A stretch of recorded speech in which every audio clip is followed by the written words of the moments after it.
மனுஷன் ஒரு பிளேனை ஹைஜாக் பண்ணி 200,000 டாலர்ஸை திருடிட்டு தப்பிச்சு ஓடிட்டாரு. இது நடந்து 50 வருஷம் மேலே ஆச்சு.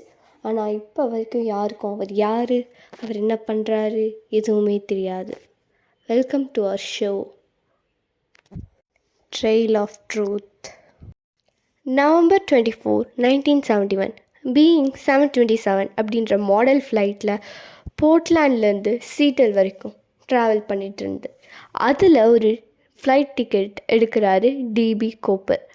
அவர் அங்கே போயிட்டு ஃப்ளைட் அட்டெண்டன்ட் கிட்ட ஒரு பேப்பரில் அவர்கிட்ட பாம்பு இருக்கிறதாகவும் 200,000 4 பேராஷூட்ஸும் கொடுத்தா மட்டும்தான் நான் உங்களை விடுவேன் அப்படின்ட்டு மிரட்டலாக சொல்கிறாரு. கிட்டத்தட்ட 200,000 1 கோடிக்கு மேலே 1.5 கோடிக்கு மேலே வருது. பிளேனும் சீட்டலில் லேண்ட் ஆகுது. அத்தாரிட்டிஸும் அவர் கேட்ட பணமும் பேராஷூட்டும் கொடுக்குறாரு.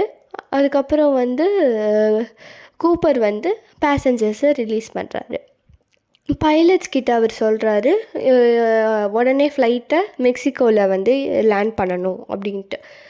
அப்போ கரெக்டாக அந்த பேட் வெதர் நைட் டைமில் கூப்பர் ரியர் ஸ்டார் கேஸ் அப்படின்னு சொல்லுவாங்க, பேக் ஸ்டார் கேஸ் ஃப்ளைட்டில் இருக்கும். அதுலேருந்து கிட்டத்தட்ட ஒரு ஃபாரஸ்ட் பசிபிக் நார்த் வெஸ்ட் சைடில் அவர் குதிச்சிடுறாரு பணத்தோடு.